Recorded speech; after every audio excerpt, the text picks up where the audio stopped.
Hi guys, and welcome back to a new video. Now of course, we maybe already have met in part number 1, but if we haven't, welcome to part number 2. You should probably watch the first part first, but I don't judge you if this is where you want to be starting. Today we are going to deal with this little small form factor case that's standing right next to me. This baby has a couple of issues and today we're going to be targeting them. First of all, I will be taking out this fan. I'll explain why later on. Then, of course, all of the cables are looking kind of shabby right now, so we need to get that sorted. And lastly, of course, we need to do something about all of those holes that the case has right now, because the new owner is a cat owner and this cannot stay this way. So we'll need to add a little bit of a mesh here to make sure that the cat here doesn't actually ruin this case within the first week. Lastly, I will be putting Windows onto this PC and make sure that everything is working. I'll explain why I'm doing what I'm doing later on as well, but just to give you an idea of what's going to be coming, I went a little bit low on this CPU cooler and I just don't want any issues to arise later, so we'll be doing some thorough checking just to make sure that everything works in the way that I'm expecting it to, and if it doesn't, we'll maybe need to do a part 3, adding another new part in, but fingers crossed it doesn't come to that. Let's get started. You can already see all of the dust that's settling on here, and this was just from like a week and a half.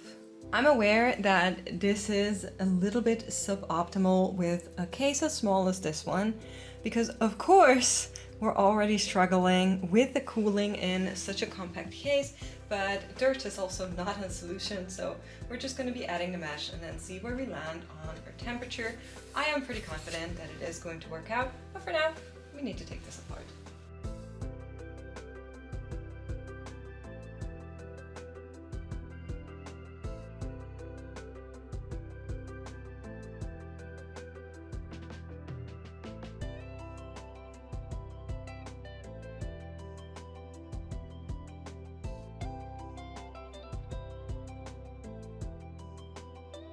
I ordered at CableMod for this build because I really want it to look nice and clean, and small form factor builds are a pain when it comes to cables, is what everybody and their mom told me.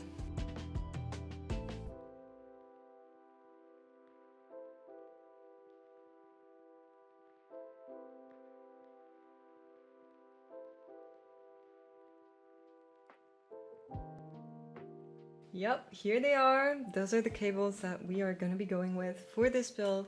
I think they fit the case perfectly.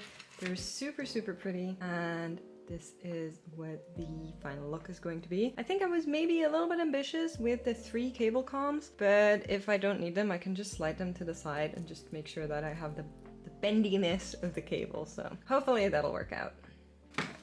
Let's give it a well-meaning bendy bend and shove it in there, just to see if maybe everything is too short.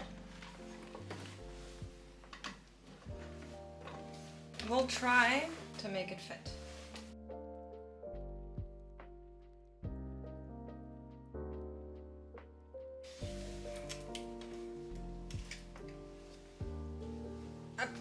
I mean this is probably the most atrocious thing I have ever done in PC building. It couldn't be like a millimeter shorter, and it is wedged in between here, which like, I might actually just unplug it and try to get it out of there. I don't know, it's really bad. This is also an absolute joke, because it's like 10 centimeters too short. For my freedom lovers, that's like 3 inches. It's like, what did I do there? Did I really enter these measurements? It does look nice though. Very pretty. Well guys, I am a big defender of being honest and authentic, and sometimes people make mistakes. And it looks like I just made one really stupid mistake, and I'm gonna share it with you because I don't think there's value in trying to hide it. Of course, I could just reorder this, start filming when it comes again and pretend it never happened, but truth of the matter is, it's the first time I ordered custom cables, and that's scary in itself, and I messed it up. That can happen. So I would much rather you learn from my mistakes than me trying to pretend pretend to be perfect, which I'm definitely not. This actually is very close to what I need. I think if it had like 4 centimeters more, or like an inch more, it would be really, really good in terms of length. The other two are just way too short. I'm not sure if I had the PSU turned in my mind when I was taking the measurements, or if I took them before I turned it around again. That might actually be it. Basically, I'm losing this much space because of how the cables are aligned on this PSU, which frankly is just unfortunate, but there's nothing I can do now. I can't make these cables any longer, and I will be using the default ones to at least get further in the build. So we'll see how it turns on and all of that good stuff, hopefully, but I have to reorder these.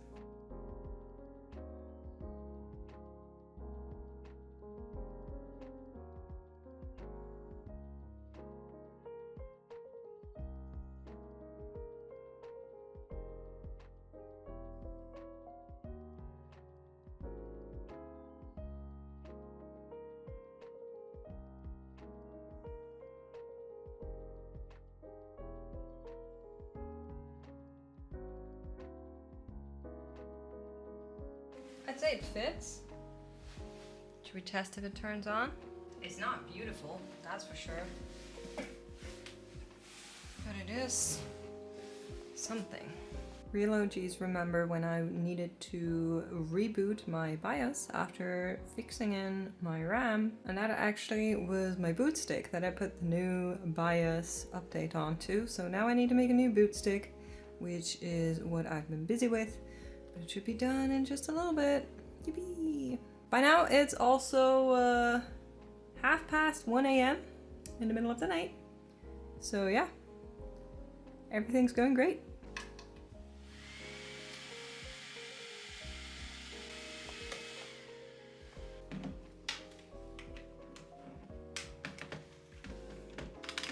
Well, it is running, but it's not doing anything. However, this could be a very common problem, so let's just check something real quick. So I solved my issue. We are getting picture on this now. I was using the wrong cable. I was using a USB-A to USB-C, plugged in a USB-C cable, so now it's playing nice. Did it just turn off? So this is what it looks like turning on. TV signal output. Oh, so it's not getting a signal at all. I'm back, and I brought an HDMI cable to solve this, because I was getting annoyed. We should be able to go into our BIOS now, hopefully.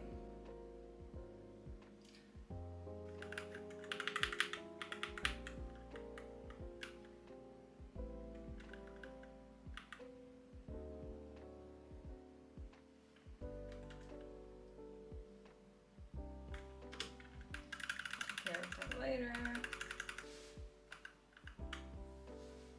To give you a little bit of an idea of where we are at baseline temperatures right now, it is not doing anything. We haven't put Windows on it, but this is where we are at in terms of our basic temperatures on this PC. I am going to be running it in silent mode, and then we'll be going in later on with fan control to set nice little fan curves. But there is one thing you always need to check if you run an Asus mainboard, which is that AIO pump fan. If you are running an AIO, if your PC is loud for no reason, this is it. Okay, just so you can see it, I'm going to be installing Windows now, making sure that is running, since I want the PC to be able to run games in order to benchmark it. So let me just take care of that, and I'll catch you guys on the other side. Okay guys, Windows is updating right now, but let me show you what I got to make this PC cat safe, because I actually went ahead and bought a bunch of very thin mesh sheets. You can see they're transparent. And we're going to be gluing them in with these M3 magnets, and they should be able to just attach like this and then be in there firmly. So hopefully that'll work out, and I will need to cut them to size. So my idea is to just cover these mesh fronts, which means I will need to cut out some of the plastic on the sides here, then cut it down here. It fits exactly on these grills. I forgot to press play while I was painting it, but this is the pattern that I now painted onto the mesh while taking measurements. I'm going to be cutting it out, and then hopefully it should fit exactly. You can see I included these little cutouts for the plastic.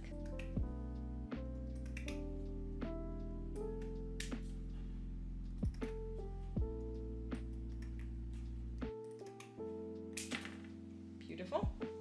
And this fits perfect. While I'm cutting, let me just share some insights, because in the last video, a lot of people were asking me, Makes, what is this configuration? What are you doing? Why are we running a 9070 with a CPU this beefy? And the truth of the matter is, it's just the best solution for the user profile that the owner is. They're not a huge gamer, they basically never play many games except for World of Warcraft, and so this PC is ideal for World of Warcraft. And Modern WoW, to those of you that don't know, because every single time I say this, people tell me, oh, World of Warcraft is such an old game, how could that be such a big issue? I say, try playing Modern WoW, okay? A lot has changed. A lot. And if you don't know about the user profile that WoW requires, just don't at me. I just finished the first mesh, and I think it actually looks ultra clean. I had to be a bit careful with these screws that are on these sides here. I had to cut little outs, but basically it now works with magnets, and as you can see, it comes off super quickly for cleaning purposes and then just clicks back on very, very nicely. I'm actually super happy with how this turned out. And now to return and do the same thing for the sides. This time we're starting fresh, and I think this actually is big enough to get a full-size cut out of it. I do want to make sure that I have enough overhang on all sides to get a magnet situated there. This is looking good to me, so I'm just going to place it where I think it's going to be sitting, and I'm going to take the white marker that you can already see at the top there, and I'll just start drawing on some outlines of where I think I should be cutting.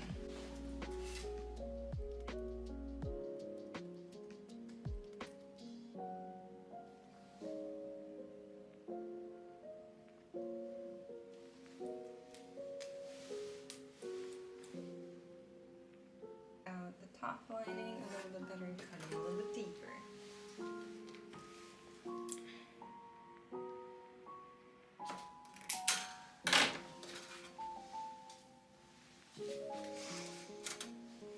Ta-da!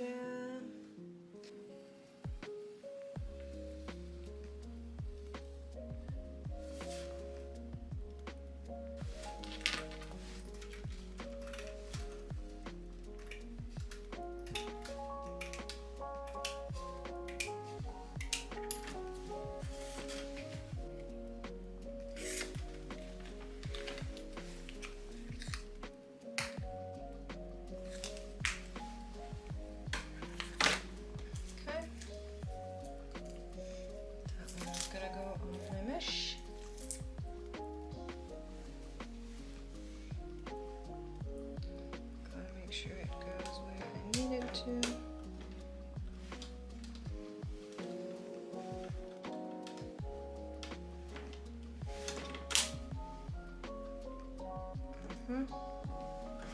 So this is the line that we want.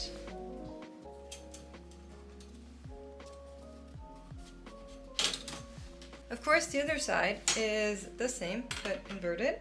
So I'm just going to play easy mode now and trace this. This does not need to be pretty, but we can try to have it a little bit more aligned. Gotta make sure it fits. And it does. Beautifully. Now I'm cutting the magnets, and of course I'm doing the same one 4 times, so twice per side to make sure that it will fit. So this will be this side. And now we need to just copy paste it. Okie dokie. Side panel number 1 is done. As you can see, it snaps really nicely. Might need a little bit of pushing to condense into space, but then it's really sturdy. Doesn't flabber around. I put magnets on all sides, and it's really nice. I love it. I think it's great tech. You can barely see it from the outside. You know, it's just a little bit of a mesh background, and it'll be so much easier to clean. I was a little bit worried that the top part wouldn't close down, but as you can see, it's beautiful and flush. You just need a little bit more force if you want to press it down. The sides are installed as well. I found another problem because it's just a gift that keeps on giving. PC builders will know. For some reason, the second SSD is not being detected. The M.2 that's in that tower over there. Can't see because it's dark. But that won't matter for the 3D Mark that we are going to be running. Everything else is detected, everything else looks good. I'm just gonna spin this baby around for a little trip and then we'll see where we're at. Like I said at the start, I really wanted to check out how specifically my CPU temperature is looking, just to make sure that this PC, if pressured under load, would not run too hot. And honestly, after a couple of runs, we did go up to that 90 degree, but for the most part, it stayed in the 80 somethings, which is good enough to me. So I'm just gonna ask y'all, do you think I should put a new CPU cooler into this case, or do you think it's gonna be fine since the final user is actually not a power user that's probably never going to stress test this CPU at the max anyway?